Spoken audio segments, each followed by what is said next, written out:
Let's move on to the next topic, that is skin of the thoracoabdominal wall. What are the features of the skin of the thoracoabdominal wall? This skin is relatively thin as compared to the skin of the back. As you move from front to back, it gets thicker as you go back. It usually have hair more prominently in males, and even in them it varies from person to person. You can see person with very hairy skin and a person with none at all. Then there is a thing about tension lines in the skin. The connective tissue is present beneath the skin, and then the major component of the connective tissue that is holding things together is collagen fibers.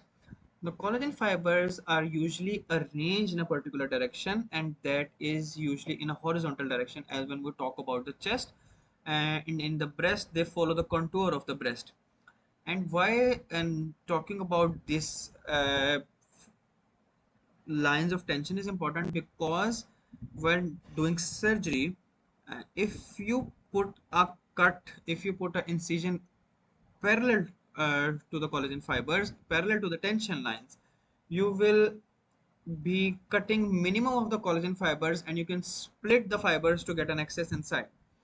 But if you cut a person in vertical direction, and if you in a vertical direction, then the all the fibers will be cut. So knowing about the tension lines can help you understand which incision will give a better healing of the scar. If you cut horizontally parallel to the tension line, you will cut minimum fibers and you will get better healing and less prominent scar. If you cut right angle to the tension lines, you will get uh, right angle to the tension lines, you will cut the fibers and you will get a bigger or uglier scar. There is a skin, epidermis, dermis, and below the dermis there is hypodermis or subcutaneous tissue.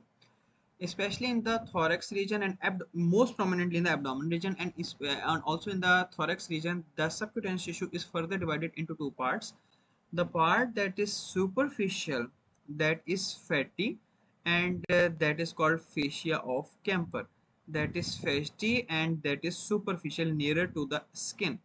And the part that is deeper, that part is called membranous, and that part is deeper to it, that part is called fascia of Scarpa. And it is due to the fascia of Scarpa being an independent layer, it can glide across the deeper tissue, the muscles, and you can feel the skin. You can place a hand on the skin and you can move it around with respect to the structures below, and you can do the same from the back. You can not do the same from the back in which that much ease as you can do in the front. And this piece of information gets very important as you move on to the abdominal wall, that between the fascia of Scarpa, the deep membranous layer, and the deeper tissue, that is deep fascia, fluid can accumulate. So any bleed or any leakage in the urine or any fluid that can accommodate between those layers. So we talked about that. Let's talk about the arterial supply. Let me get to the picture. Arterial supply. Let me get to the next picture. I will come back to this one.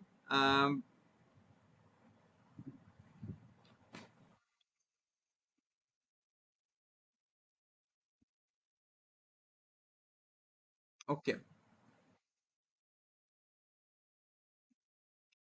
The arterial supply. The arterial supply, the most important arteries that you have to remember, these are two branches of intercostal arteries. This is a very detailed picture. Don't get distracted. Just try to remember two vessels. On the anterior aspect, you can see these arteries. These are anterior or anterior perforating branches of intercostal arteries, or perforating branches of anterior intercostal arteries. So these are the ones that are from the anterior aspect. On the lateral aspect, these are the lateral cutaneous branches of the posterior intercostal arteries. If you know these two, I think you will be fine. These can be shown right here in a cross section, in a horizontal section. These are the intercostal arteries, anterior intercostal artery, and this artery coming out from the internal thoracic artery to the front.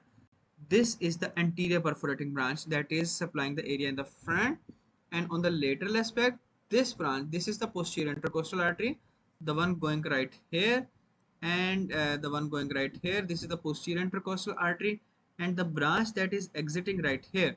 So this is called the lateral cutaneous branch of posterior intercostal artery. It exits from that point, and this exiting occurs at the level of mid clavicular line. This exiting occurs at the level of mid clavicular line. So these are the important ones. We will go into the further detail as we go to discuss the arteries. Venous drainage, it's a little different as compared to the arteries because it does not follow the same pattern as the arteries. The artery pattern, they follow the pattern of the deeper arteries, the intercostal, anterior and posterior ones.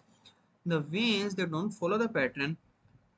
In the subcutaneous tissue below the dermis of the skin, they form a whole network of anastomosing tissue that is continuous from all the way to thorax to abdomen, and there is a whole anastomosing network is formed.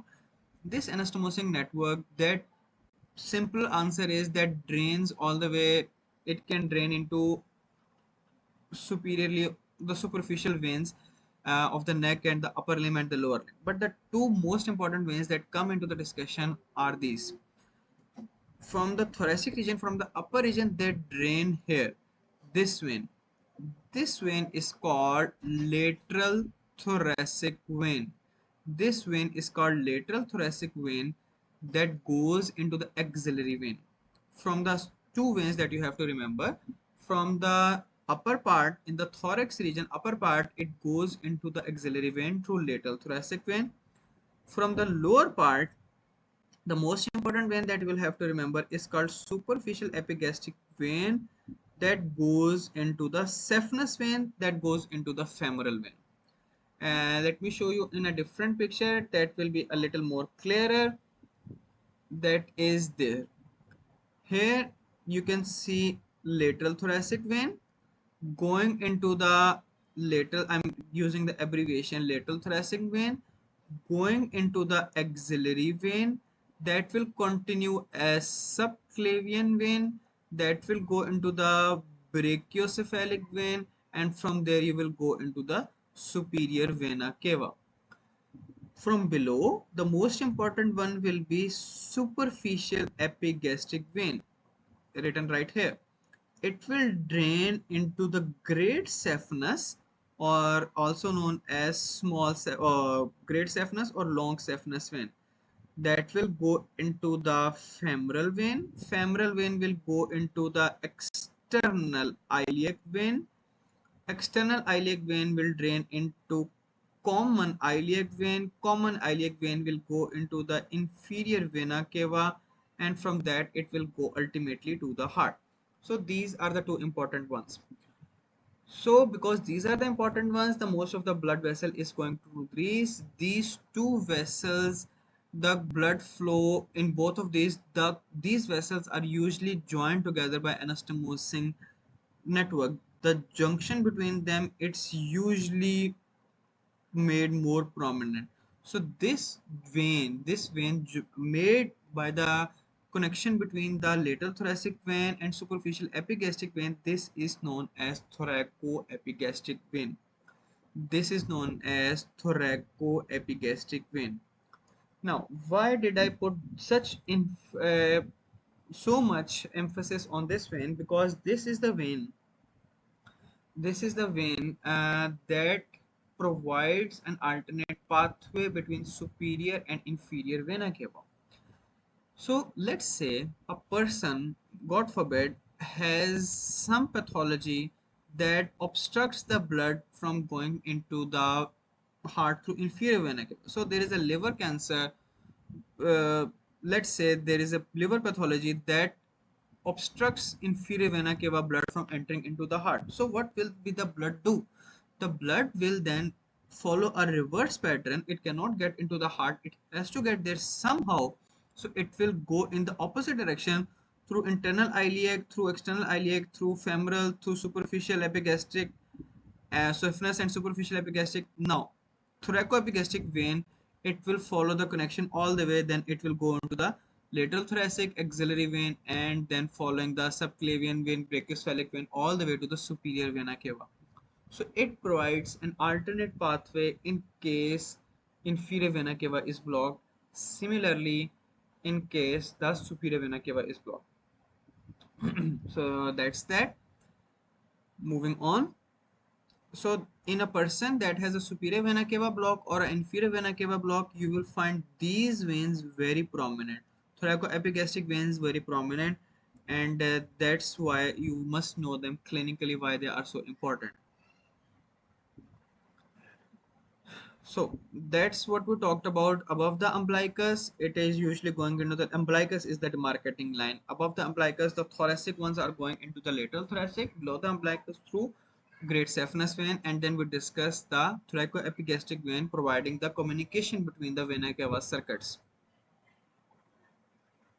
Lymphatic drainage. Lymphatic drainage in the thoraco-abdominal wall, they can also be demarcated by the umbilicus region. All the lymphatics from the abdominal region and the thoracic region that is above the umbilicus, that will follow the veins, and they will go into the superficial epigastric, that will go into the axillary vein, lymph nodes, that will go into the axillary lymph nodes. So when talking specifically about thorax, you are obviously above the umbilicus, so the anterior aspect of the thoracic lymphatic superficial, they will go into the anterior axillary nodes.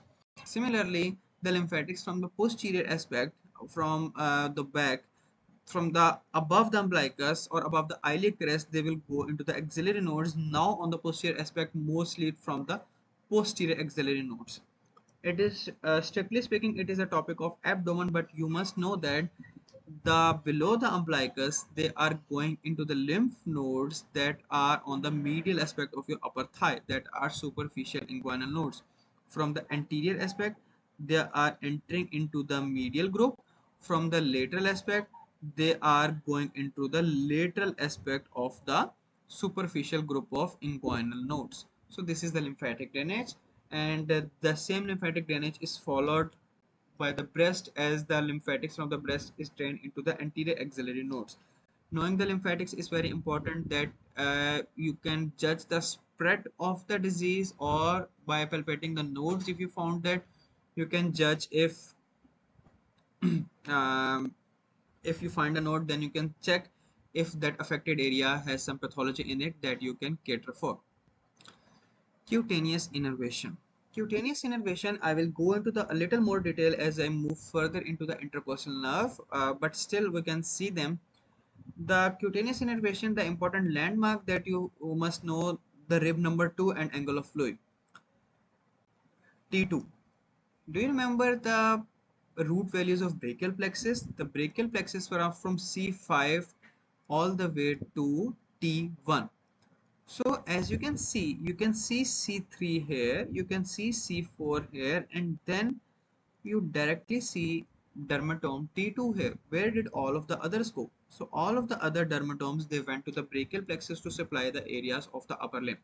So that's why the area of the suprasternal angle, manubriosternal angle or second rib is important, because above this, roughly above the manubrium, the area is supplied by dermatome number C3 and C4, and the nerves which bring these dermatomes to the area, the actual nerves are supraclavicular nerves. These are supraclavicular nerves. This is medial, the middle one is intermediate, and the lateral one is lateral. So there is medial, late intermediate and lateral supraclavicular nerves, and these will supply the area above the clavicle and above the first and second rib, up till near to the manubriosternal angle or up till the manubrium. So what does the for what about the nerves below this angle? The nerves below these angles are supplied by two branches of intercostal nerves. These two branches you will read about frequently. The one branch, that is the anterior branch, the one showing here. The branches that are coming from the front, these are the anterior cutaneous branches of the intercostal nerves. These are the anterior cutaneous branches, and the one that you see exiting right here, these are the lateral cutaneous branches of the intercostal nerve. So these are the branches that you will find. So each space, the skin over each space will be supplied by the nerve of the same number. So second intercostal space will be supplied by T2. Third intercostal space will be supplied by T3. I told you in the surface anatomy that the in nipple it is having, the in male surface anatomy is T4, in females it's variable, but in both the genders the nerve supply it's same. No matter the size, the nipple will get dermatome number T4. So these are the few dermatomes that you must remember. They are commonly asked in your exam. At the level of the nipple, that is usually asked, that is T4. It's at the level of nipple. At the level of xiphisternum, or xiphisternum is a little below from here, xiphisternum or subcostal angle. At this point, T6 or T7, you will find both the values in the books, but T7 is more stated. So there is T7 at the level of the umbilicus, that is T10 at just above the pubic bone, just above the inguinal ligament, that is T12. Knowing these dermatomes, what is dermatome? Dermatome is the area or strip of a skin that is supplied by one spinal nerve, or in other words, the area of the skin that is supplied by one spinal segment. So that area is called one dermatome, and that helps you identify the level of a lesion. For example, a person had a motorbike accident, he fell from a motorbike, he broke his spinal vertebral column and damaged his spinal cord. You will palpate each of the dermatome, and you find out that he has sensations fine up to dermatome number 5, but below dermatome number 6 the person cannot feel anything. So that's how you find out that the spinal cord must be damaged somewhere at the level of spinal segment T5. So that's why knowing the dermatomes is important. Second importance is dermatome. Any pain in the dermatomes give you idea of the referred pain. For example, a person says that he is feeling pain right here in above at the tip of the shoulder joint. It's at the dermatome number C3, C4, but you cannot find any pathology there. So you think what other structures are having the innervation from same spinal segments. Diaphragm is having the same innervation. So referred frame from the diaphragm in the case of cholangitis, in the case of inflamed gallbladder, can be felt here. Similarly, a pain in the appendix can be felt right here in the T10, because the appendix is supplied by T10 and this is supplied by T10 too. So these two can occur. So that's why dermatomes is important. So that's about that. You must remember the dermatome above manubrium sternal angle C3, C4. From manubrium sternal angle onwards, second space onwards, T2, 3, 4, 5. And you can see T6 onwards, the thoracic nerves, they continue beyond the subcostal margin to the abdominal wall, and all of the abdominal wall is also supplied by the thoracic nerves. So that's why you are asked about these nerves in the um, thorax region when you are giving the exams of those regions also. The important ones: T2 at manubriosternal angle, T4 at nipple, T7 at subepigastric fossa, T10 at umbilicus, and so on. Behind, on the back, these areas are supplied by the posterior rami of the spinal nerves. As the spinal nerve is formed, it is divided into anterior and posterior branch, and anterior and posterior branch, and these supply that. And you can see dermatomes on the back. All of the back is not supplied by T2, so it is supplied by the nerves. The back area, the abdominal area, will be supplied by L1 to L5. The thoracic area will be supplied by T2 to T12, and that part remains constant, that there will be loss of dermatomes between C5 and T1 as they go into the brachial plexus to the upper limb. So I think that's about the skin. If you have any questions, you can mention in the comment. If you are on Facebook, you can mention below in the comments of the post. If you are on Google Meet, you can post your question here. I will wait for a few minutes before moving on to the next topic. That will be the muscles. Okay, so you asked about the important questions with respect to paper. The questions that are asked are the questions that are asked. Okay, so these are the questions that are usually asked in your viva, or you get questions in the form of MCQs. For example, the anterior aspect. Um, Sometimes, especially in the abdomen, there is a lot of discussion regarding the fascia of Campa and Scarpa. However, that is not that much important from thorax. Tension lines, sometimes you are asked about them in your viva. I don't, they become very important in the surgery. Yes, dermatomes, these are very important. Superficial veins are very important. You are asked about thoracoepigastric vein. You are asked about a question where you are asked if a person has a block in superior vena cava, then how will the body compensate? Uh, how will the blood reach the heart? So you will talk about thoracoepigastric vein and the cavo-caval anastomosis, the anastomosis between superior and inferior vena cava. And this pathway you will be discussing the lymphatic drainage, a very common MCQ you are asked regarding your MCQs earlier you're commonly asked about how um,